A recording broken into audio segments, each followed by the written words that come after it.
Lideramos el camino de la opinión pública y buscamos que la cultura del debate alcance consensos y soluciones a los problemas de nuestro país.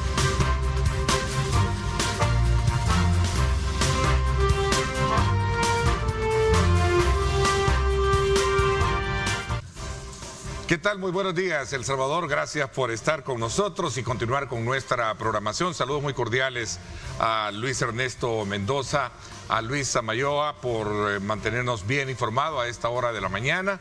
Muchísimas gracias por continuar con nuestra programación.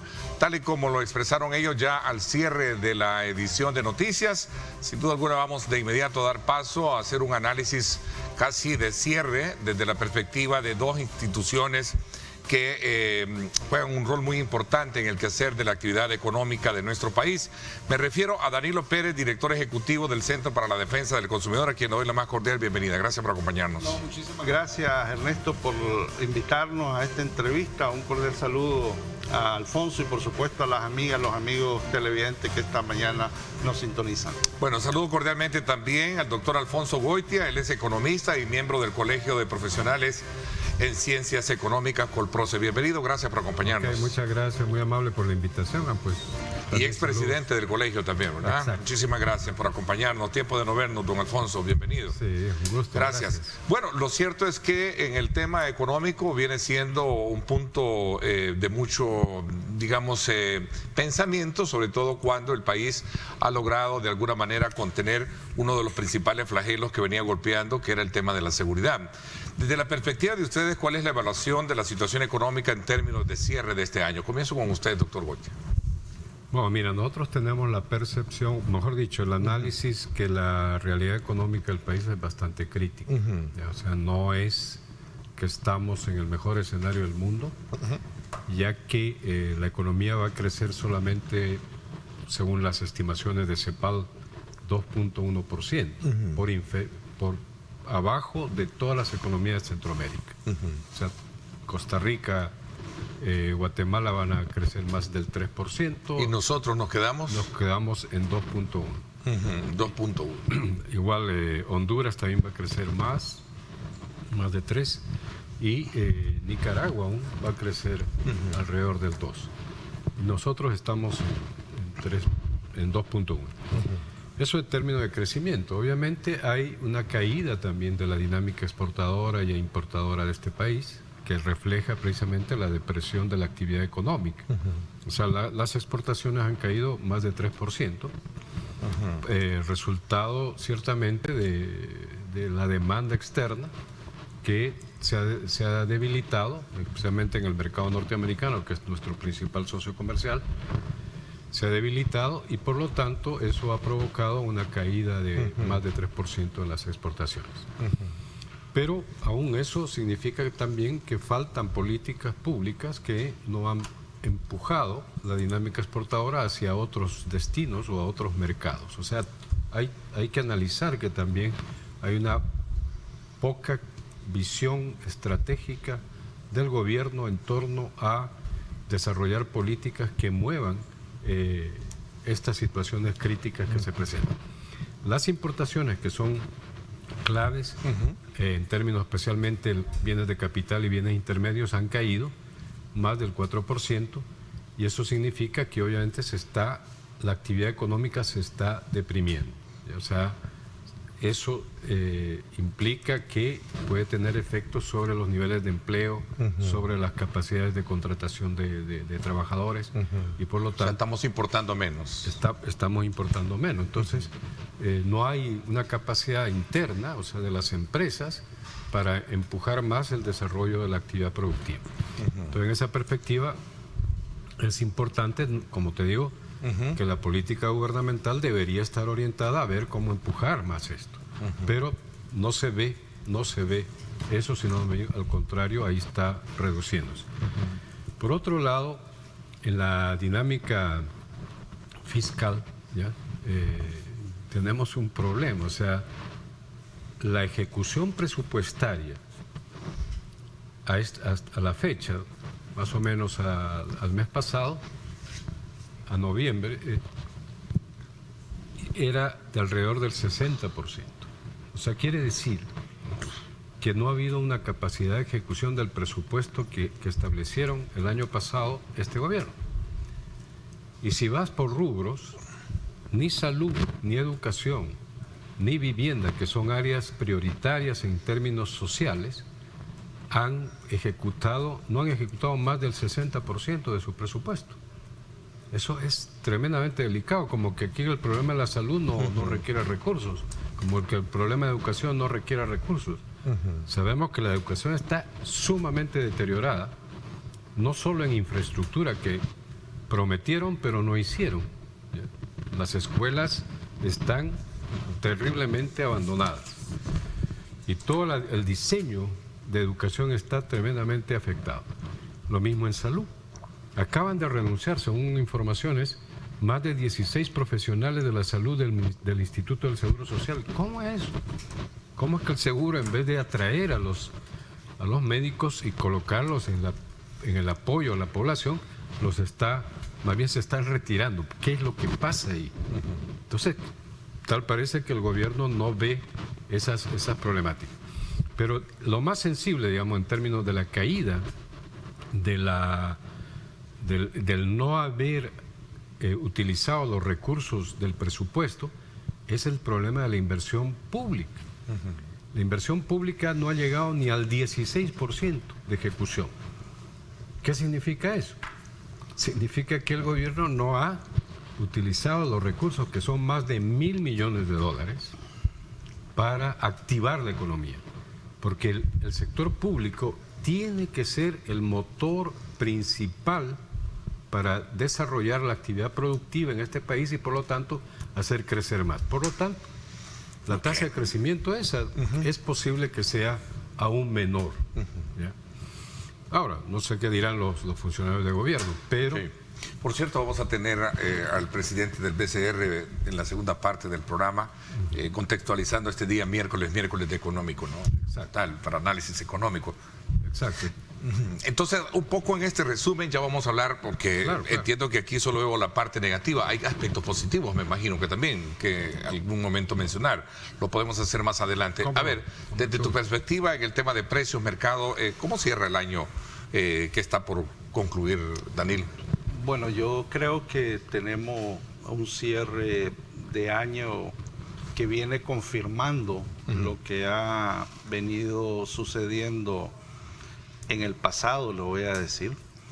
Diríamos que por tercer año consecutivo, los consumidores y consumidoras pues empiezan cada vez más a deprimirse en materia de sus salarios, y eso está generando un impacto en el tema de la seguridad alimentaria y nutricional de la población salvadoreña.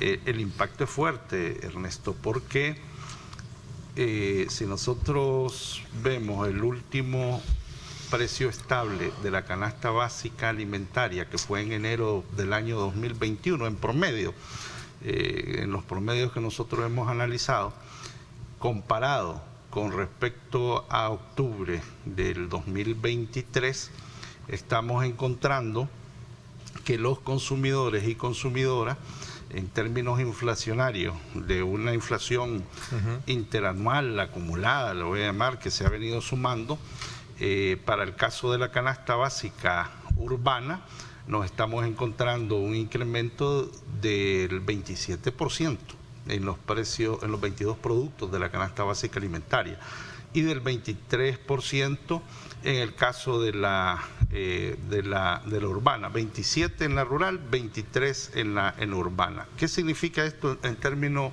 porcentuales cuando lo trasladamos en dólares? Significa que el consumidor final está pagando $51.79 en la parte rural y $58.57 en la parte urbana. Es alto porque los salarios no han mejorado. ¿Sí? Los salarios se mantienen. Lo que sí se ha ido incrementando son precisamente los precios de la canasta básica alimentaria. Una cosa es que hablemos de la inflación global, le voy a llamar, de país, que andamos ya en 2 puntos y algo por ciento, después de 7 que anduvimos allá por octubre del año pasado. Sin embargo, lo que no ha bajado de esos 200 y pico de productos de bienes y servicios, lo que no baja son los 22 productos de la canasta básica alimentaria. Y esto sí está generando sin duda alguna una fuerte contracción, como decía, en el bolsillo de la población salvadoreña. Bueno, de hecho habíamos estado a lo largo de este año en 2 o 3 ocasiones examinando estos indicadores y viendo que en su momento la tendencia a la alza se mantenía por los factores que ya en algún momento tú has mencionado. ¿Y esto no se ha logrado contener? No se ha logrado. ¿No es un horizonte que pueda cambiar esa ruta a la que nos puede llevar en su momento? Al contrario, tercer año consecutivo, cerramos con precios altos, vamos a entrar al 2024 con precios altos. El panorama no es positivo. ¿En qué sentido no es positivo? En principio, el tema de los precios altos en los insumos agrícolas sí es cierto que han bajado un poco, sin embargo no bajan en lo que a la fecha que teníamos los precios más estables. Empieza por momento a bajar el precio del petróleo, pero sabemos que es un mercado bastante especulativo. Baja, sube, entonces, y eso genera sus impactos. La cadena de suministro todavía nosotros la vemos en cierta medida afectada, y por tanto más el tema del cambio climático, porque todavía se está proyectando que para inicio del próximo año, bastante adentrado el próximo año, estemos con proyecciones de sequía. Recordemos las pérdidas que han habido en materia de la producción de cultivos como el frijol, el maíz, que ahorita no hay maíz de carácter nacional, sino que ya estamos jugando con la importación de maíz. Entonces, todo esto es una sumatoria de factores que viene a afectar sin duda alguna la situación económica de la población salvadoreña. Y un factor que me parece a mí importante, y lo he mencionado en otras ocasiones, es el tema de la dependencia alimentaria de El Salvador. O sea, esto que lo hemos dicho en muchas o en varias ocasiones, no cambia, Ernesto, no ha cambiado. 93.6% de dependencia en materia de hortalizas, de verduras, 60 y algo en el tema de la fruta, 30 y pico % en el caso de las variedades de frijol, etcétera, etcétera. ¿Y a ti te hubiera gustado que esta situación bastante de incertidumbre de precios hubiese sido un campanazo fuerte para de alguna manera activarnos y ver qué se puede hacer por reactivar la parte agrícola, que creo que es la medular en el tema de canasta básica? Sí, yo creo que El Salvador, nosotros no tendríamos esta situación de precio si en realidad hubieran estrategias o políticas públicas adecuadas que estuvieran atendiendo la parte en el sistema alimentario visto desde la producción agropecuaria. Eso significaría aumentar la oferta alimentaria a partir de la disponibilidad de tierras que todavía tenemos en el país, etcétera. Si hubiera acompañamiento y se destinaran los recursos adecuados a este tema de la producción de carácter nacional, pero eso no está pasando, y esto es lo que ha estado sucediendo ya por varios años. Entonces, si esa dinámica no se cambia, entonces, en primer lugar tenemos en el sistema un problema de producción, y eso repercute sin duda alguna en el sistema alimentario, en el tema de los precios a nivel de los consumidores, porque aquí no hay que verlo solo desde una perspectiva del mercado, de lo que está sucediendo en el ámbito internacional. Esto también requiere respuestas de carácter nacionales, y ahí es donde yo creo que es la pata que le está faltando a la respuesta de carácter gubernamental para atender la situación de los consumidores. Y los consumidores que se han visto en una situación de contracción de sus salarios, que habrá que tomar otro tipo de medidas para poder hacer frente a este costo de vida que tiene actualmente la población. Ok, es interesante ambas fases introductorias que nos están dando. A ver, doctor Goitia, se puede ver Otro escenario quizás positivo más allá del escenario gris que me planteaba en la primera etapa. Mira, yo creo que es un poco complicado ver cuestiones positivas por el accionar que ha habido durante estos 4 años, ¿ya? O 4 años y medio ya. Creo que no ha habido una política adecuada a nivel económico que permita realmente sostener una dinámica de crecimiento más allá de lo tradicional, porque más allá del rebote después de la pandemia, volvimos otra vez a caer en la misma dinámica de bajo crecimiento, ¿ya? Y estamos en eso. O sea, yo creo que ha faltado una visión más estratégica en términos de política económica en este país, ¿ya?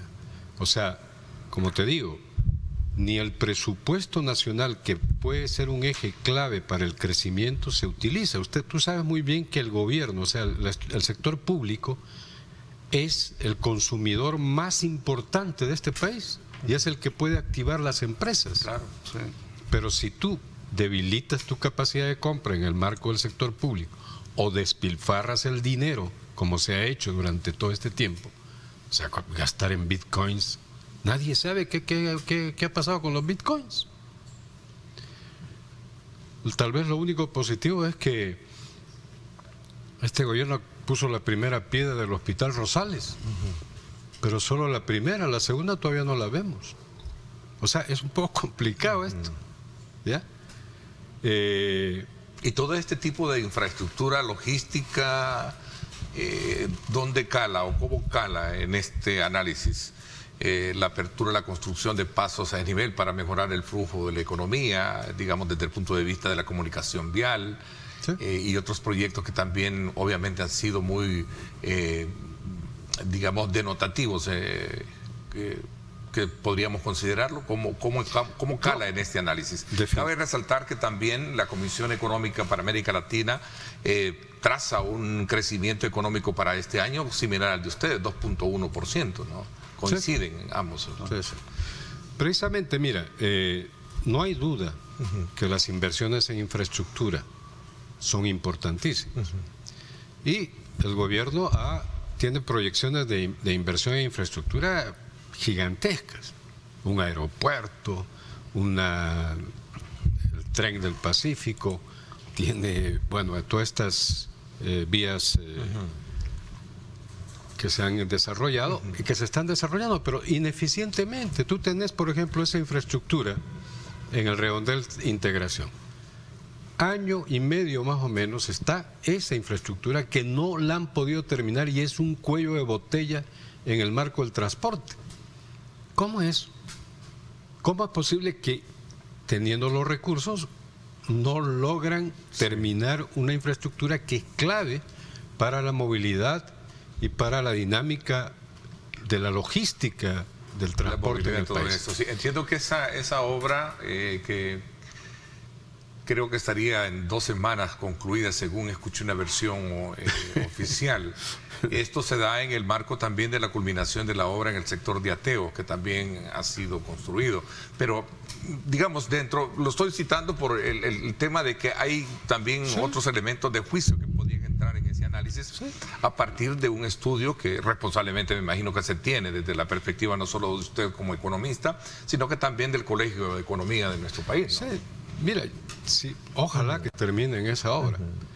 Pero el problema es que posiblemente 2 semanas, 3 semanas se van a terminar en el marco electoral. No es una preocupación porque vamos a resolver el problema de la logística y el tráfico de la gente, sino que vamos a resolverlo en términos electorales. Ese es el planteamiento que está en el fondo de esa cuestión. ¿Por qué no han terminado durante año y medio esa infraestructura? ¿Ya? Entonces, claro, van a terminar semanas antes de que venga la elección, para decir, claro, el gobierno hace esto. Así no se opera en un país. Ok, la falta de una visión estratégica en política económica, ¿considera usted que ha sido este factor que desde luego nos mantiene un poco así en estas condiciones? A ver. Bueno, yo creo que sí creo que hay que tomar medidas, Ernesto, porque a nosotros sí nos preocupa, nos inquieta mucho lo que está sucediendo con con la población desde la clase media vulnerable hacia abajo, también que está en pobreza. Y nos inquieta mucho por estos impactos, porque ya nuestros estudios nos muestra que, por ejemplo, las personas que tienen el salario agropecuario tienen que destinar el 89.23% y 37.89% de ese salario para pagar servicios públicos, entre canasta básica y servicios públicos. Es decir, el dinero no les está alcanzando. Hemos visto, por ejemplo, cómo el salario del incremento que habíamos tenido anteriormente, ya hace algunos años, y tomando la metodología de costo de vida que se aplica a partir de cómo lo tiene determinado el Ministerio de Economía o el gobierno de El Salvador, pues nosotros vemos que hay un déficit fuerte de $147 para el caso del sector comercio y servicio, y para el caso agropecuario de $143.48. Es decir, por donde nosotros hagamos los análisis, que lo hemos hecho desde varias perspectivas, cuando nosotros estamos escuchando de que el dinero no alcanza, y se lo escuchamos a la población, que gracias a los medios de comunicación, cuando van a hacer entrevistas en los mercados, en las ciudades, etcétera, hay una evidente posición de parte de los consumidores que dice el dinero no nos alcanza, y tenemos una contracción de eso.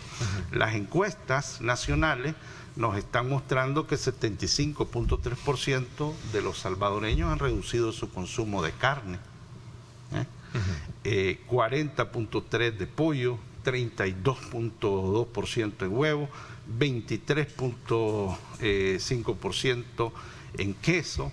Las encuestas lo que nos están diciendo que ahorita la mayor preocupación es el tema de carácter económico. Es decir, todos los datos que están apareciendo en este momento en el ámbito nacional nos dice, miren, la situación preocupante es el costo de vida. Ok, pero tú hablabas, si no mal lo recuerdo, en esta última intervención, sobre el tema del poder adquisitivo, ¿no? Que no alcanza. Sí. Pero ¿no crees tú que en algún momento someter a consideración nuevamente el análisis que por ley se tiene que hacer, creo que cada 2 o 3 años se tiene que revisar el tema del salario mínimo, corrígeme? ¿No crees tú que vendría a ser también una carga fuerte para los productores, para las empresas que han estado sopesando la inclemencia del tiempo por factores externos que han estado golpeando la economía, y lo hemos estado viendo contigo todo este tiempo atrás? Ya el doctor Goita también nos va a dar su punto de vista con relación a ese tema. Yo voy a dar la primicia, la primicia de un estudio, y el lunes estaremos dando conferencia de prensa ya a partir de los estudios que hemos estado realizando sobre costo de vida y propuesta de incremento al salario mínimo. Y la propuesta nuestra como Centro para la Defensa del Consumidor, CDC, es que se incremente el salario en un 25%. ¿Cuál es el costo de vida? En el año 2018 o 2019 habíamos calculado que el costo de vida era de $706. Con la inflación que tenemos en este momento de bienes y servicios, estamos hablando de $920. Claro, $920, ante la pregunta que tú me hacías, tampoco se trata de ahogar. No vas a ahogar, pero hay principios de carácter económico, y en el estudio que hemos estado realizando. Hay un estudio técnico que conlleva que el 25% puede ser una propuesta sujeta a estudio, obviamente. Nosotros estamos proponiendo que el salario del sector comercio y servicio se incremente en $456, y en el caso agropecuario $304.32. ¿Qué sería lo importante de esto, de ese incremento del 25% para todos los sectores y ramas de la economía? Este aumento beneficiaría a 732,000 personas que mejorarían sus salarios. Estamos hablando que esto significa 26% de la población ocupada, beneficiaría a 21.000 lisiados y lisiadas de guerra, cuyas pensiones se calculan precisamente sobre la base del salario mínimo de comercios y servicios, y a 120.000 empleados de gobierno que tendrían mejores aguinaldos. En total, estaríamos diciendo que el beneficio sería para 873.000 personas. ¿Cuánto es la pobreza que tenemos ahorita en El Salvador? 1.9 millones de personas. Ese fue el último dato de la encuesta de hogares y propósitos múltiples que nos mostró el incremento que se presentó en materia de pobreza, y nos dice estamos con 1.9 millones.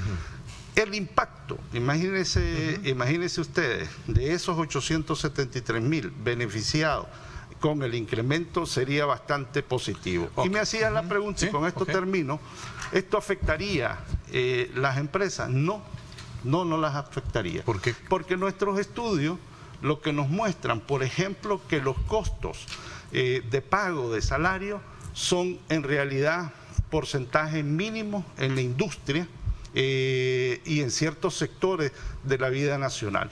A donde sí habría que ponerle atención, y no lo niego, aquí lo digo en cámara, es al tema de la microempresa. Pero a mí sí me parece, y nos parece, que el gobierno de El Salvador debiera de tomar medidas y pensar medidas para ver cómo puede mejorar este tipo de salario, de tal manera que en vez de estar destinando otros tipos de recursos para otras áreas, la pudiera destinar precisamente a la mejoría de las condiciones de vida de estos trabajadores y trabajadoras. Ok, doctor Goitia, hay cartas sobre la mesa para, desde luego, analizar este tema que traza un eje de mucha, digamos, fragilidad, porque no se trata, como bien decía en algún momento, de un agotamiento o ahogamiento de sectores productivos, y al final sabemos lo que está pasando, por lo que está pasando la economía, no solo local, sino que también por factores exógenos.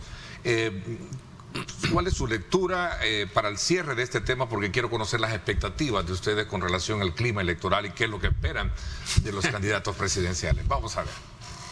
Bueno, mira, yo entiendo que hay factores externos que empujan o golpean la economía salvadoreña, pero esos factores externos, sea la guerra en Ucrania, sea los problemas climatológicos el cambio climático, etcétera, que pueden ser factores externos que están afectando, no pueden explicar solamente esos la problemática económica de este país.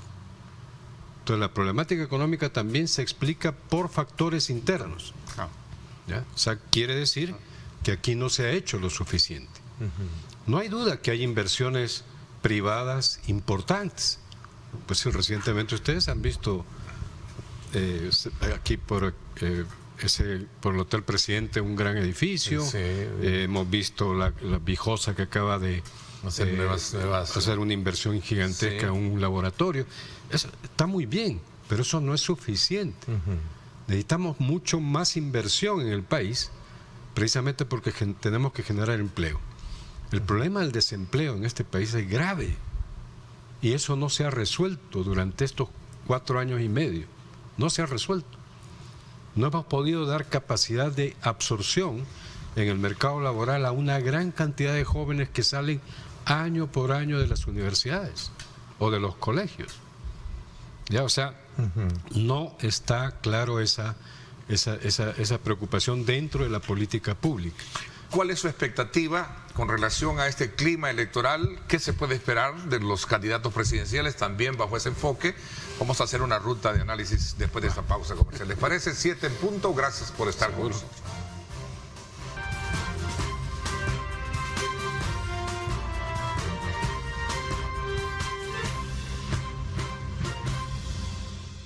Bueno, gracias nuevamente por estar con nosotros a esta hora de la mañana. Estamos en un análisis económico de día miércoles con nuestros invitados, el doctor Alfonso Goitia, economista, y también Danilo Pérez. Él es el director para el Centro de la Defensa del Consumidor. A ver, doctor Goitia, le hacía énfasis sobre el punto que vive, digamos, coyuntural el país, y que tiene que ver con las expectativas que cualquier sector, y creo que la mayoría de sectores, están a la expectativa que pueda dejarnos esta campaña política política electoral que nos lleva a elegir nuevas autoridades, tanto de presidencia y gobiernos locales y también legislativos. ¿Cuál es su expectativa, no? ¿Qué espera? ¿Qué evaluaciones da yo esperaría a este escenario que tenemos hoy en día? Bueno, yo esperaría que el gobierno que entre pueda desarrollar realmente una política más coherente en el campo económico y mucho más activa para realmente resolver los graves problemas que hay en este país. Hay problemas, como ya lo señalaba Danilo, el problema de las capacidades adquisitivas de la gente, que llevan a situaciones de pobreza extrema y pobreza en general muy graves, los problemas de desempleo, etc. Entonces necesitas una política más coherente en torno a esos aspectos económicos sociales, ¿ya? Pero no existe eso en este momento. Entonces, lo que quisiéramos es que el partido electoral que gane pueda implementar ese tipo de política, porque este gobierno no lo ha hecho. ¿Y en ofertas, digamos, de contienda, los ha visto hablar de planteamientos como esto a los candidatos? Sí, hay algunos que sí. O sea, por ejemplo, el candidato de nuestro tiempo, que es Luis Parada, ha presentado ya recientemente una propuesta de ejes temáticos importantes de cara al futuro y al desarrollo del país. Que pues hay que recogerlos y hay que analizarlos y hay que debatirlos y ver cómo se contribuye a que pueda ser una propuesta adecuada para el país en el futuro. El partido Nuevas Ideas, con su presidente que tiene, que ha renunciado recientemente, no ha renunciado, ha pedido licencia, ha hecho licencia. Este país es el más maravilloso del mundo, es el único país del mundo donde un presidente pide licencia para irse, tiene todos los derechos sin perder un solo derecho de la presidencia, solo se va a ausentar. Es una cosa increíble, pero bueno, es un país sui generis este país. Entonces, tenemos eso, no ha presentado ninguna propuesta y pues, entendemos que la propuesta es lo que está haciendo este gobierno ahorita. Y como ya te he mostrado, la situación no es la mejor del mundo. Entonces, no hay, bajo la lógica de este gobierno, por ejemplo, no hay estímulos a la inversión extranjera, por ejemplo, especialmente, porque todo lo que ha hecho ha corrido la inversión, todo el desmantelamiento de la Corte de lo Constitucional, la Fiscalía, los jueces, el régimen de excepción, la violación de derechos humanos, todo eso perjudica el interés de los inversionistas. Lo único bueno que ha hecho es el tema de seguridad, que ciertamente lo ha reducido, pero ¿a costa de qué? A costa de la violación de los derechos humanos de la gente. Todavía estamos bajo régimen de excepción y hay garantías individuales que han sido cooptadas por ese régimen. Siendo pragmático, se quedó corto solo con 2 candidatos, el resto, ¿qué ven ellos? No, el resto no hay nada. O sea, bueno, el Frente tiene de alguna manera algunas propuestas interesantes. El Chino Flores ha presentado ya algunas ideas de lo que puede hacer en el campo social para mejorar las condiciones de la gente.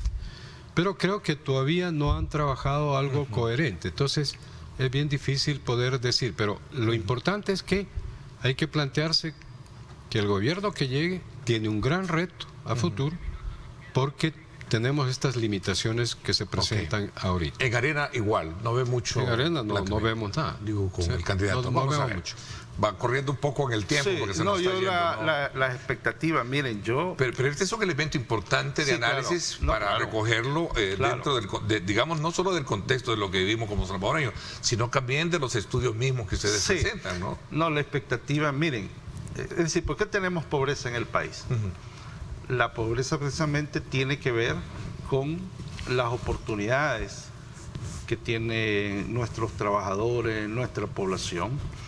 Entonces, aquí lo que tenemos es un problema como causa de la pobreza que tiene que ver con la concentración de la riqueza. En este mismo programa yo he hablado de la concentración de la riqueza. Eso significa entrarle de lleno al tema fiscal. Una tributación que sea más de carácter progresiva y no regresiva. Dicho en otros términos, que pague más quien tiene más. Y eso es lo que no está pasando. Segundo lugar, a mí me parece que se debe de analizar, más que analizar, darle respuesta a este sistema alimentario. Mencioné lo del tema de la producción, hay que atender el sector agropecuario, pero en esa concentración de la riqueza, aquí está la discusión del salario mínimo. Este es un tema.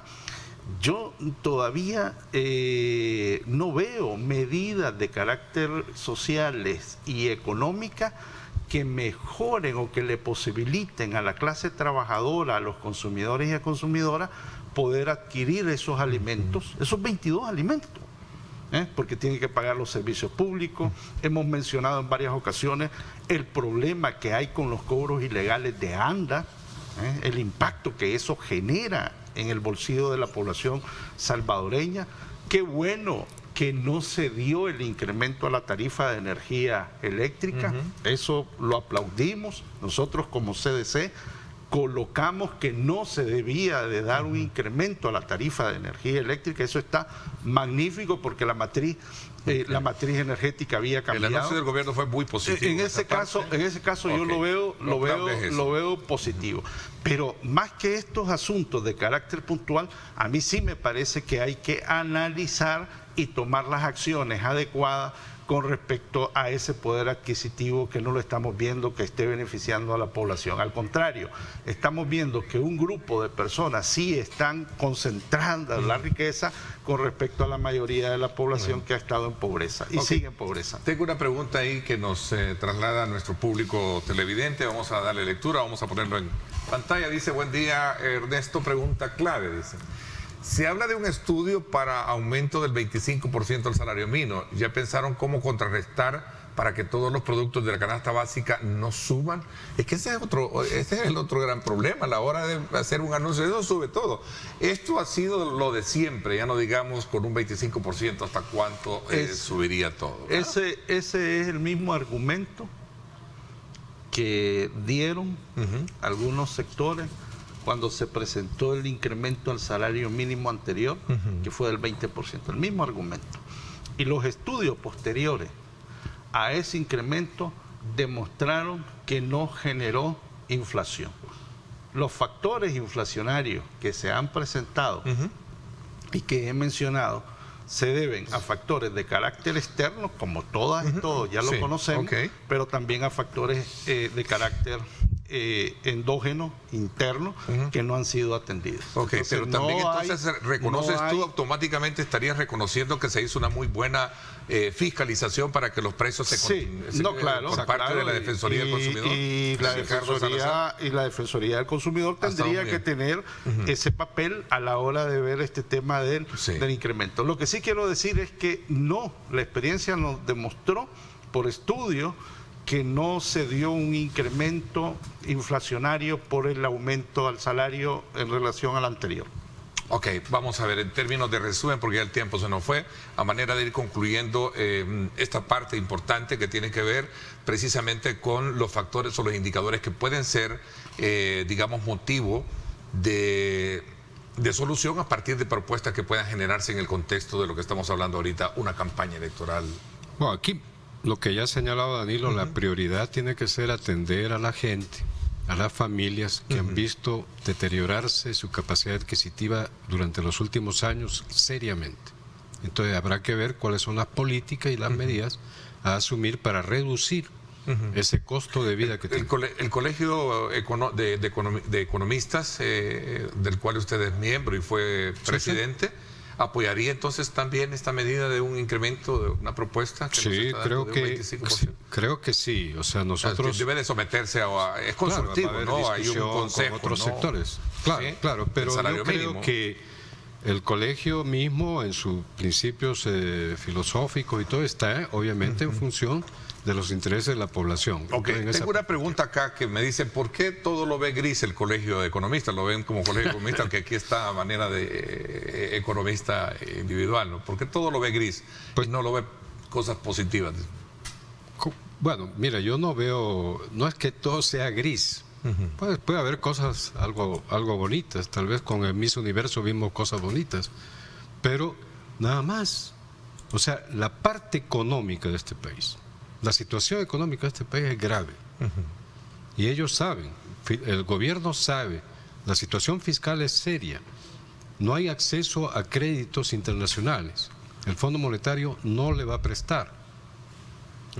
Vamos a ver qué pasa después de las elecciones, pero el Fondo Monetario Internacional no creo que en este momento esté dispuesto a prestarle los 1.300 millones que están planteados. Cooperación sí lo hay. Estados Unidos anunció 420 millones hoy con la llegada del asesor, creo, de seguridad, ¿no? Para poder apoyar aspectos que tienen que ver con la productividad y otros rubros, ¿no? Sí, eso siempre ha habido. O sea, Estados Unidos siempre ha estado cooperando con el país. O sea, eso no es problema, pero no es suficiente. Esto ha sido una primera aproximación de un análisis y quiero agradecerle, doctor Goitia, que nos haya acompañado esta mañana y nos haya dado sus puntos de vista con relación a este tema.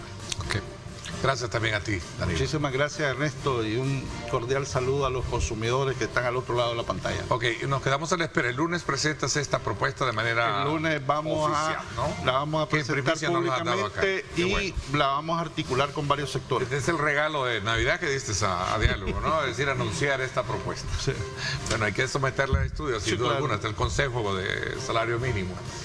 Gracias. 7:15 minutos. Nos vamos a una pausa. Cuando regresemos en la segunda parte, vamos a conocer otro ángulo también y otros temas importantes desde la perspectiva del presidente del Banco Central de Reserva, el querido Douglas Rodríguez. Vamos a la pausa y regresamos.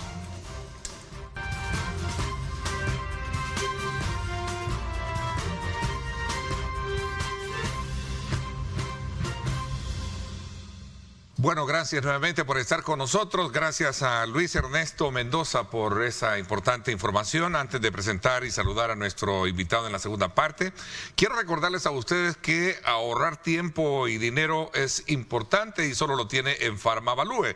Haz tu pedido a través de tu verdadera app del ahorro con la opción Yo Paso. Tus medicamentos estarán listos en 20 minutos o son gratis. Así que desde ya les invitamos a ustedes a que descarguen ya. Está disponible en iOS y también en Android.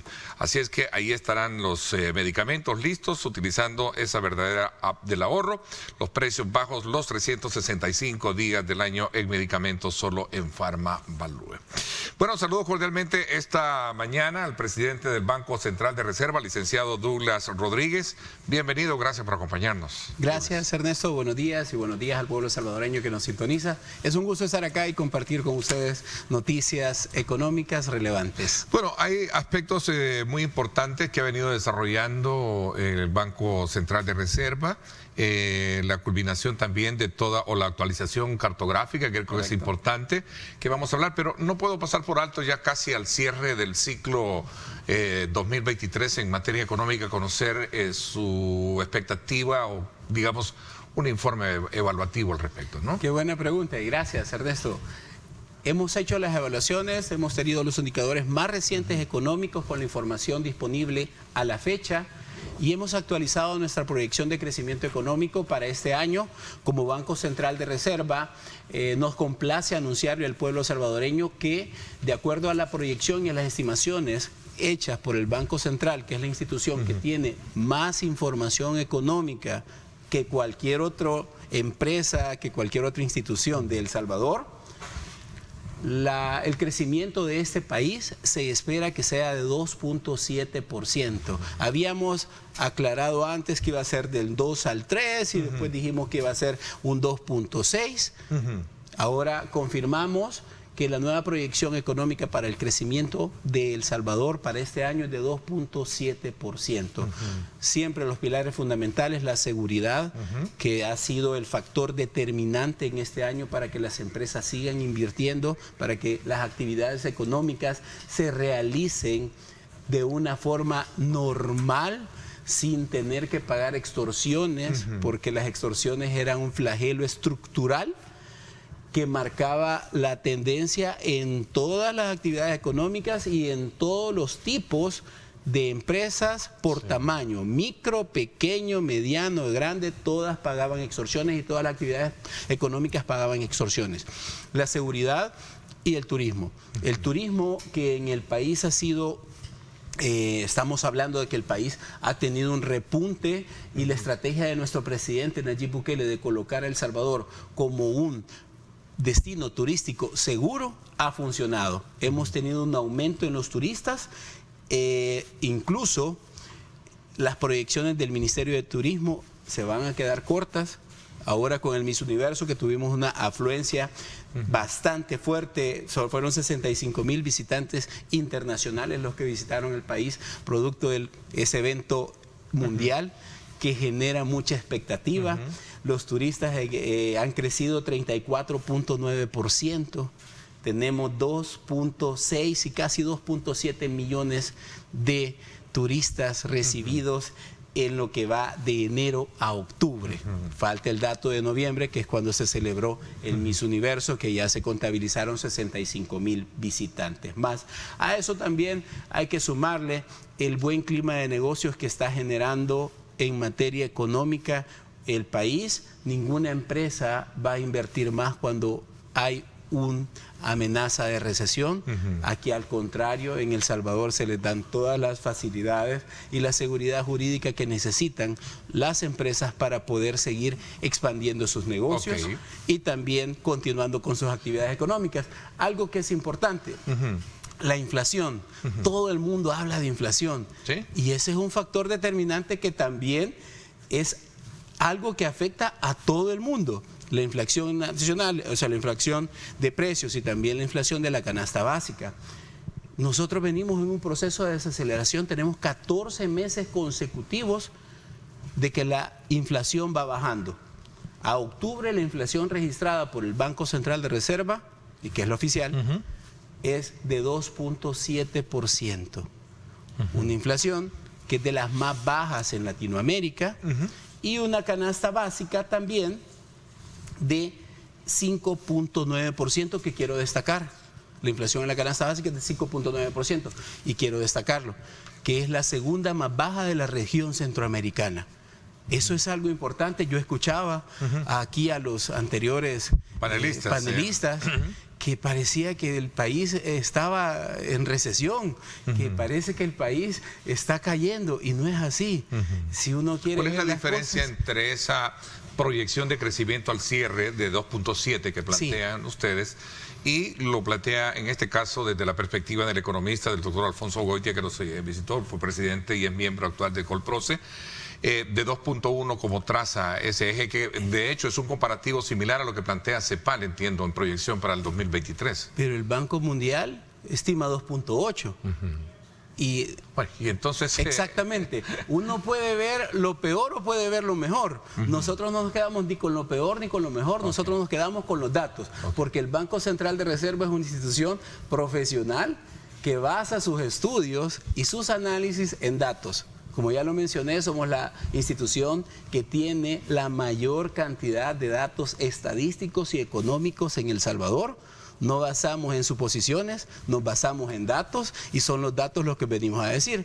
Ellos mencionaban que la canasta básica, pero si es de la segunda menor de Centroamérica, y vamos también en una desaceleración de la canasta básica, y eso no es producto de la inercia, eso es producto de las medidas implementadas por nuestro presidente Bukele, que han funcionado, medidas que se han implementado para controlar la inflación, que es una tendencia mundial derivado de todos los problemas económicos, los shocks económicos que han pasado desde la pandemia, aunados más contra la guerra, con la guerra entre Ucrania y Rusia, que también aceleró el tema de el desabastecimiento de cereales, de fertilizantes y de aceites, entre otros. ¿El rubro exportador ha crecido o se mantiene, ha bajado? Aquí en el rubro de exportaciones, yo escuchaba al anterior panelista y decía que estamos en una depresión de las exportaciones. 16% que había bajado, ¿no? No, de enero a octubre sí es cierto que tenemos una caída de 9.2%, pero lo que... el 3%, fue el 3%, una corrección. Exacto, ellos dicen el 3%, y están equivocados también, porque a pesar de que ha tenido una caída comparado con el año pasado de 9.2%, que es algo generalizado, pero tiene un contexto. ¿Cuál es el contexto? Que ha crecido en volumen 1.2%, es decir, estamos exportando más que el año pasado en volumen, pero la desaceleración de la inflación, que no solo está pasando en El Salvador, sino que está pasando en todo el mundo, también está afectando los precios. Es decir, estamos exportando más productos, porque hemos aumentado en volumen 1.2, pero el precio es menor, si lo queremos ver de ese punto de vista. Esa no es una depresión de las exportaciones, es simplemente una desaceleración de la inflación en los precios, y que está pasando también factura a las importaciones. Pero también, si lo vemos de otra manera, en las importaciones nos favorece que los precios se estén cayendo. ¿Por qué? Porque estamos comprando, nos estamos abasteciendo de más productos, porque las importaciones también han tenido un crecimiento en el volumen, han crecido también 1.2%, es decir, estamos importando más de lo que estábamos importando el año pasado, pero a un menor precio, porque los importadores nacionales están pagando un 9.3% menos en precio. ¿Sí se entiende de que el país tiene mayores exportaciones y también está importando más? Pero el tema precios está determinando. Y si uno lo puede ver en que los precios sí son importantes, claro que sí, pero es un fenómeno mundial, una desaceleración de aquellas hiperinflaciones que se dieron producto de la pandemia, de la crisis de contenedores, también de tratar de los bancos centrales de bajar las tasas de inflación a través de la subida de tasas que hacen para poder regularizar el manejo del efectivo. Ok, solo para cerrar ya este ciclo de reacción y sobre todo también de análisis, creo que va a haber una evaluación ya más, digamos, dada por sentada en los próximos días, creo, en el informe de año que van a dar, ¿no? Sí. Pero él decía que todos estos factores, de acuerdo a lo que planteaba, y que un televidente decía, mire, porque todo gripe, pareciera ser que en el país todo está mal. Él aduce que es la falta de una política económica estratégica, ¿no? La visión que puede hacerse falta en el país.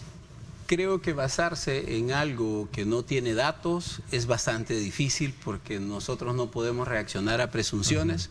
Lo que nosotros como Banco Central resaltamos, exponemos y también aclaramos a la población salvadoreña es con base a datos.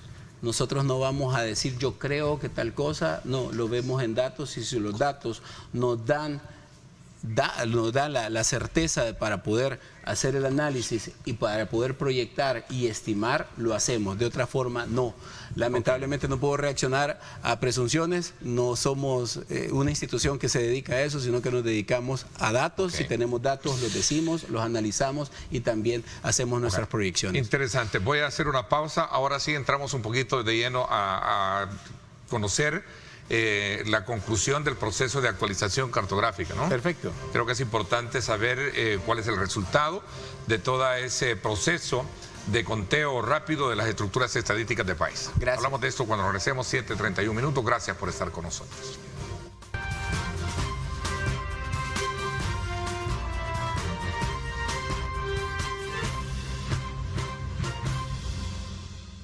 Bueno, gracias nuevamente por estar con nosotros a esta hora de la mañana. Continuamos conversando con el licenciado Douglas Rodríguez, presidente del Banco Central de Reserva, y la verdad que hicimos en una primera etapa de la intervención anterior, pues un análisis desde la perspectiva, en contraste de algunos indicadores mostrados por la primera entrevista por el economista Alfonso Boite, pero que hoy obviamente conocemos el otro ángulo de la moneda. Pero entramos ya un poco en detalle, interesante, me dicen que concluye el proceso de actualización cartográfica en nuestro país, para comprender un poco los alcances que tiene esta conclusión. Y gracias, Ernesto. Para nosotros es importantísimo el apoyo de la población salvadoreña, y les queremos dar las gracias a todos los salvadoreños que nos abrieron su puerta, en los cuales nos recibieron, a todos los cartógrafos que habíamos desplegado en el territorio nacional. Fueron más de 2.500 cartógrafos y supervisores que recorrieron cada centímetro de los 262 municipios del país, recolectando la información que es vital. Hemos georreferenciado 3.4 millones de estructuras en todo El Salvador. Visitamos los 262 municipios, pero además llegamos hasta las islas que son de nuestro país. No nos paraba ni la lluvia, no nos paraban ni los ríos, no nos paraban ni las quebradas, no nos paraban ni tampoco algún tipo de calle mala, no nos paraba. ¿Para qué nos va a servir esta herramienta? Es importantísimo destacar que cuando se realizó la actualización cartográfica, que fue la última vez en el 2007, el país tenía 1.7 millones de estructuras. ¿Qué son estructuras? Son viviendas, bodegas, comercios, centros comerciales, apartamentos, centros de salud, iglesias, todo tipo de estructura la tenemos georreferenciada digitalmente. ¿Pero para qué nos sirve? Nosotros tenemos que saber cómo va nuestro país, cómo va avanzando. En esta actualización cartográfica destacamos que aumentamos 100% la estructura. ¿Cómo estamos? ¿A dónde está la mayor población? ¿Dónde tenemos más estructuras? Es importantísimo para poder tomar más y mejores políticas públicas. ¿En qué sentido? Nuestro presidente puede destacar dónde hay más niños y con ese dato se decir, necesitamos una escuela acá. Donde antes no había población, ahora sí ya hay estructuras y ya hay población y ahora sí necesitamos otra escuela acá, necesitamos otro hospital más o cualquier tipo de inversiones que quieren hacer las empresas. Veámoslo en el punto privado, la empresa puede destacar donde hay mayor concentración de estructuras y ahí podríamos poner una nueva empresa para que empiece a funcionar. Saber cómo está el país en estructuras nos ayuda muchísimo para poder tomar más y mejores decisiones en el caso de nuestro presidente Nayib Bukele. También destacamos que tenemos más de 2 millones de familias salvadoreñas en el país, que cada una nos dio su información y hay que aclararlo, este no era un censo, este era un precenso. Un censo tiene preguntas más específicas y es más largo. Nosotros llegábamos a las casas, tocábamos, nos abrían. Nos tardábamos cerca de 2 minutos a 4 minutos. Llegaba el cartógrafo con su teléfono, porque hicimos todo el proceso en digital. Llegábamos y le decía una serie de preguntas muy básicas. ¿Cuántas personas viven aquí? ¿Cuántas son mujeres? ¿Cuántos son hombres? ¿Cuántos niños? ¿Cuántas niñas? Eso más o menos. Y llenaba la información en su teléfono, la información viajaba en la nube y lo teníamos nosotros en nuestro centro de monitoreo y con datos. Y eso es un precenso. El censo es lo que viene en el año 2024. El censo... Ahí tenemos unas imágenes que creo que nos ponen en perspectiva de lo que se hacía ya en el territorio a la hora de... Ahí está. Sí. ¿Sí? Georreferenciar es un puntito, es decir, cada estructura, cada vivienda, cada establecimiento, cada centro comercial, cada iglesia, cada hospital, cada centro médico, cada clínica privada, no importa, cualquier actividad, cualquier estructura está georreferenciada. Exactamente. Y lo tenemos en un mapa donde también se puede destacar cuántos son. ¿Cómo se logra esto? Si teníamos nosotros 15 años de no hacer un censo y no hacer una actualización cartográfica. Ese es el mapa, Ernesto, donde se ha cubierto el 100%. Que esté en ese color cuando antes estaba verde y ahora está de color azul, significa que hemos recorrido el 100% del territorio nacional. Y esto hay que agradecérselo a los salvadoreños que muy amablemente nos dieron la oportunidad. Este es un precenso, me decía. Viene el censo, se proyecta el censo, que creo que es importante porque es una herramienta que permite a cualquiera poder, digamos, proyectar una política pública, digamos, con características bastante de aproximación al número de habitantes a beneficiar o en su momento de ver los vacíos que pueden tener. O las necesidades. O necesidades. Parte del proceso censal, y de acuerdo a los estándares internacionales y las mejores prácticas en la materia en censo, es hacer un precenso y una actualización cartográfica. ¿Esto para qué nos va a servir? Para la planificación del censo de población y vivienda y la población del censo agropecuario y el económico. Es importantísimo saber cuántos somos, a qué nos dedicamos, dónde estamos, qué edades tenemos, cuáles son nuestras estructuras, qué tipo de estructuras tenemos. Eso no lo tenemos, Ernesto. Sí tenemos proyecciones basadas en el censo anterior, que se hizo en el 2007, pero a ciencia cierta no tenemos. Nosotros tenemos un rezago en tema estadístico que es grandísimo y es una deuda histórica que asumió este gobierno y que la está cumpliendo con tecnología, porque estamos haciendo un censo 100% digital. Ya no hay papel, ya no hay lápiz, ya no hay mapas en papel donde van a señalar con un lápiz un cuadrito. Ahora llegamos con un teléfono, se georreferencia y se marca la estructura. Eso es vitalísimo. Estamos avanzando y siendo referentes. Hemos hecho esta actualización cartográfica en menos de 3 meses, cuando a países les toma 1, 2 y más años. Es decir, estamos siendo el referente en la región de procesos ágiles, censales, eficientes, pero con resultados innovadores. Esta actualización cartográfica es complementaria de lo que es el censo. Es la primera, digamos que es la primera etapa de los censos. Sí. No se puede hacer una actualización, un proceso censal sin antes se planifica. 2005, 2007 fue el último, si no me equivoco. Se planificó en el 2005, se ejecutó en el 2007. El 2007, ¿verdad? Sí. Tenemos un rezago, no tenemos ni tecnología para poder hacer un creo censo. Que éramos 6 puntos, ¿cuántos? Éramos 6.2 millones. 6.2, ¿verdad? Sí. Oye, bueno, es importante ahora saber cuántos somos. ¿Y dónde estamos? ¿Qué hacemos? ¿Y cómo estamos? ¿Qué edades tenemos? Sí. ¿Cuál es la población? ¿Dónde está la población? A eso nos va a servir. Es importantísimo. Todos los países hacen censos y lo que dice la recomendación internacional de la materia es que como máximo tienen que ser 10 años. Y nosotros llevamos 15 años sin un censo, sin saber. Es decir, los anteriores gobiernos no se sabe cómo tomaban las decisiones, pues, porque no tenían los datos para poder tener unas decisiones certeras en políticas públicas, pues. Aparte del descuido que había en hospitales, en escuelas y todo, y en seguridad que no permitía, pues. Pero estamos haciendo ese enorme esfuerzo como Banco Central. Tenemos el apoyo de organismos internacionales que nos están dando financiamiento por su parte. El Banco Interamericano de Desarrollo nos ha desembolsado 44 millones para poder hacer todo este proceso censal. Y además tenemos organismos internacionales que expertos en la materia, por ejemplo el Fondo de Población de las Naciones Unidas, que nos ha ayudado muchísimo, CELA de parte de CEPAL, que también nos está dando capacitaciones, pero además hemos mandado a nuestro equipo técnico a capacitarse a países donde están haciendo los censos en tiempo real, para poder aprender la experiencia de ellos, para también aprender cómo no equivocarnos de lo que están haciendo ellos y cómo también tropicalizar sus mejores estrategias para nuestro país, porque cada país es un sistema diferente, tiene sus propias implicaciones. Lo vi ayer cuando tenían un evento donde se dio a conocer la estrategia nacional Fintech, creo que fue, ¿verdad? Sí.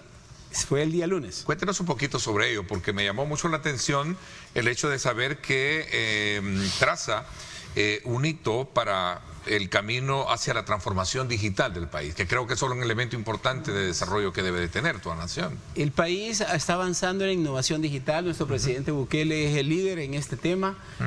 El presidente ha lanzado una serie de leyes. Por ejemplo, la ley Bitcoin y su reglamento, la emisión de la ley de emisión de activos digitales, la ley de fomento de la innovación y la manufactura tecnológica, que le da 15 años de incentivos fiscales para poder implementar aquellas empresas que quieran desarrollar innovación tecnológica, y la Ley General de la Modernización Digital del Estado. ¿Qué es la estrategia FinTech?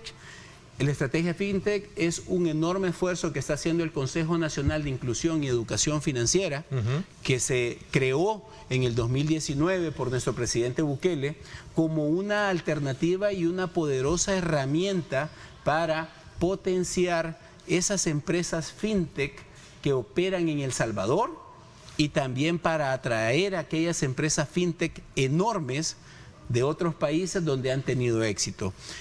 La estrategia FinTech está basado en la Política Nacional de Inclusión y Educación Financiera sobre el pilar de digitalización. Tenemos que digitalizar para poder llegar a aquellos salvadoreños que están excluidos del sistema financiero. ¿Por qué están excluidos? Porque el sistema financiero tradicional no tiene interés en poder acercarse a ellos, porque se dedica mejor a las empresas grandes, ya formales y todo lo demás. Los informales son excluidos del sistema financiero. Y es ahí donde una fintech puede entrar, porque no tiene unos enormes costos, no tienen agencias, no tienen esos enormes edificios que les generan costos, sino que todo lo hacen a través del teléfono. A través de un teléfono ellos pueden llegar y generar sistemas de pagos, pueden hacer cobros a través de los móviles, también se pueden hacer préstamos a través de móviles, microseguros, inversiones a través de tokenizaciones. Y eso es lo que nuestro presidente quiere, que el país sea un referente en innovación digital y que El Salvador despunte trayendo fintech internacionales, pero también potenciando la fintech que existen en nuestro país. Para nosotros es sumamente importante crear un ecosistema financiero digital basado en fintech. Esa es nuestra visión como Banco Central y también la visión de la Estrategia Nacional Fintech, que sea innovador, abierto, estable, confiable, seguro, pero sobre todo inclusivo, porque para que una política pública sea efectiva, debe de beneficiar a la población. Las políticas públicas se crean para beneficiar a la población y esa es la prioridad del presidente Nayib Bukele, de que cualquier acción que se realice por parte del gobierno sea para beneficiar a la población. ¿Qué sucede con esas tiendas que no pueden recibir un cobro de una tarjeta de crédito? Los turistas vienen acá al país y quieren pagar con tarjeta de crédito. Y es normal que el turista quiera pagar con tarjeta de crédito. Un país digitalizado obviamente facilita más otros aspectos. Por ejemplo, hoy en día que tenemos la factura electrónica, por ejemplo, que se está desarrollando poco a poco, todavía algunos ajustes, algunos, digamos, locales que no tienen los registros completos. Y eso es parte del desafío que hay a la hora de la digitalización nacional. Hay un tema fundamental que es el caso de los cobros de intermediación y los cobros por tarjetas de crédito, pongámoslo así, de adquiriencia e intercambio. Nos fuimos a transfer. No, aún estamos ahí. Todavía. A una sala de belleza, por ejemplo, los costos por tener un post de tarjeta de crédito le puede llegar hasta un 8% de su venta final. Han visto todo como en unos salones de belleza o en unos establecimientos que se paga en efectivo, le cobro tanto, paga con tarjeta, no le aplica el descuento. Eso pasa porque los costos son muy altos, porque los pagan el sistema financiero tradicional. ¿Qué pasará con la fintech? La fintech son sistemas de pago, que son empresas que no tienen los costos de un banco, pero que tienen la tecnología para desarrollar sistemas de pagos innovadores. O crean también sistemas para poder darles préstamos rápidos a personas que no tienen acceso a un crédito. Esas personas que ahora quieren llegar a pagar, por ejemplo, a una tiendita con una tarjeta de crédito, lo van a poder hacer con una fintech. ¿Y esa fintech ya hay en el país? Sí, ya hay. Hay cerca de 33 fintech en el país que ya están operando y que ya están funcionando. Pero ellos, la mayor estrategia que ellos tienen es que utilizan la tecnología para poder reducir los costos. Y ahora ya en la sala de belleza, por ejemplo, en un establecimiento, ya no van a tener que pagar un 8% de tasa de adquiriencia o intercambio, sino que ahora con una fintech... O sea, el producto le baja 8% porque le cobran el porcentaje de comisión que cobra la transferencia, ¿no? En este caso... Pero en El Salvador había otra barrera, porque nosotros nos sentamos con la fintech de El Salvador, nosotros como creadores y reguladores de los sistemas de pagos en El Salvador, los administradores de los sistemas de pagos nacionales y también los reguladores del sistema financiero, nos sentamos con la fintech, con ayuda de ASAFintech, que es la Asociación Salvadoreña de la Fintech. Nos sentamos con mucha fintech a platicar, que nos dijeran su modelo de negocio, cuáles eran las barreras que tenían, en qué podíamos ayudarlos para poder potenciar más el negocio dentro de El Salvador. Y una de ellas nos decían, es que no tenemos acceso a los sistemas de pagos nacionales. nosotros tenemos que pagarle costos a los bancos del sistema financiero para poder operar. Y eso nos eleva también los costos. Esa es la barrera más grande que tenían ellos. Okay. Y basado en eso, Ernesto, también el lunes aprobamos la normativa para que las fintech formen parte de los sistemas de pago dentro de El Salvador y del Banco Central Reserva. Por eso vi que estaba también el evento patrocinado por el sistema de la superintendencia del sistema financiero. Financiero, ¿no? Es correcto. Okay. Interesante. Bueno, nos vamos a la pausa última, 7:51. Voy a aprovechar un poco en resumen, ¿verdad? Concluyente, que creo que nos faltó un abordaje, conocer cuál es el estado actual de las remesas en el resultado económico que nos hablaba. Claro que sí. ¿No? De la tasa de crecimiento del 2.8, que es 2.6, ¿verdad? 2.7 que se tiene, y el tener un grado de inflación con un valor de 2.8, ese era el que estaba correcto. De alguna manera bien. Vamos a la pausa, gracias, no me cambies, regresamos.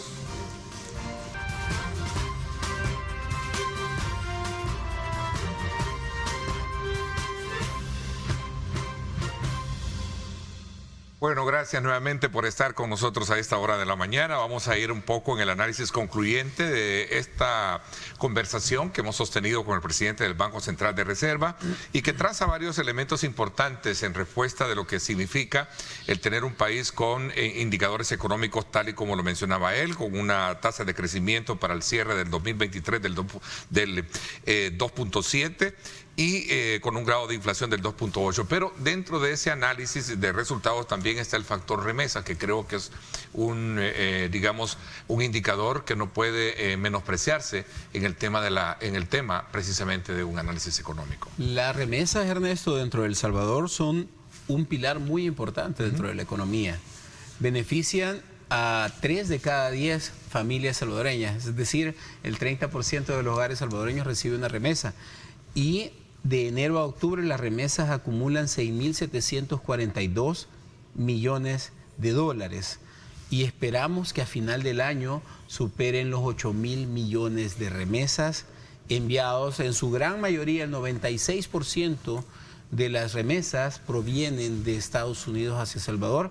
Ese es un esfuerzo que la diáspora, nuestros hermanos lejanos, hacen para poder ayudar a la familia que dejaron aquí en El Salvador, producto de muchas cosas. Por ejemplo, la guerra, la delincuencia, obligó a muchos salvadoreños a irse, a buscar nuevas oportunidades a otros países. Ahora, ellos son muy conscientes de que el país ha mejorado, pero continúan enviando remesas. Y eso es muy beneficioso para toda la familia, ya que contribuye a un ingreso familiar que también es parte del Producto Interno Bruto a través del consumo privado. Ha crecido 5% en el acumulado y esperamos que a final del año crezca un 5.4%. y que supere evidentemente el año anterior por más de 300 millones de dólares en remesas. Si nos vamos a la inversión extranjera directa, igual, en el primer semestre de este año acumulamos 262.6 millones de inversión extranjera directa. ¿Hay alguna empresa que quisiera invertir en un país inseguro o que tenga o que sea incierto? Es bien difícil.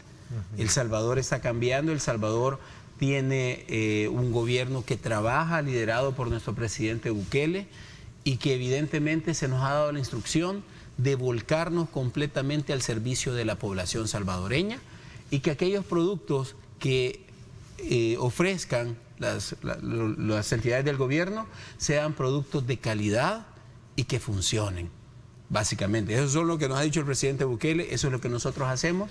Productos como el Transfer 365, que es un producto innovador, el producto más usado por los salvadoreños para realizar transferencias interbancarias. Es eso, básicamente, lo que el presidente dice. Con cero cobro dice. de intereses, ¿verdad? Por la transacción. ¿Sí? Cero cobro, es totalmente gratis, funciona 24 horas al día, los 365 días al año. No hay nada de comisiones. Y lo más importante de todo es que todos los meses rompemos récord. ¿En qué sentido? Tenemos las transferencias, el mayor número de transferencias, pero también el mayor número de operaciones. Solo en el mes de octubre el mes de noviembre superamos todos los récords porque llegamos a 1.9 millones de operaciones y se transfirieron 1.760 millones de dólares solo en noviembre. Nunca en la historia del transfer habíamos tenido tal cantidad de operaciones y tal cantidad de monto transferido. Cada minuto se hacen 44 operaciones a través del transfer 365 y se transfieren cerca de 40.000 dólares cada minuto, Ernesto. Sí. Sin ningún tipo de comisiones, sin ningún tipo de cobro para la población salvadoreña, más que simplemente demostrarle a la población salvadoreña lo que nuestro presidente siempre dice, que lo público debe y puede ser mejor que lo privado. Ok. Presidente del BCR, cerramos un año tal y como usted lo describe. ¿Cuál es la expectativa de cara a lo que viene en el próximo quinquenio? El próximo año nosotros esperamos que el país tenga un crecimiento dentro del 2.5 al 3%, manteniendo el crecimiento económico que hemos visto el año pasado y este año. Este año esperamos cerrarlo con un 2.7%, de acuerdo a las proyecciones del Banco Central de Reserva. Gracias, Ernesto, por la visita y gracias al pueblo salvadoreño. No, gracias por haber aceptado la invitación de compartir con nosotros todos estos resultados económicos que sin duda alguna representan un hecho de estudio, de análisis, para saber los términos en los cuales el país se encuentra en materia económica. Gracias por habernos acompañado. Muchas gracias. Por mi parte, esto es todo por hoy. Arriba mi gente ya viene con el talento, la alegría y por supuesto para que usted pase una buena mañana. Gracias, pásenla bien y como siempre recuerden lo más importante, amar a Dios sobre todas las cosas. Lideramos el camino de la opinión pública y buscamos que la cultura del debate alcance consensos y soluciones a los problemas de nuestro país.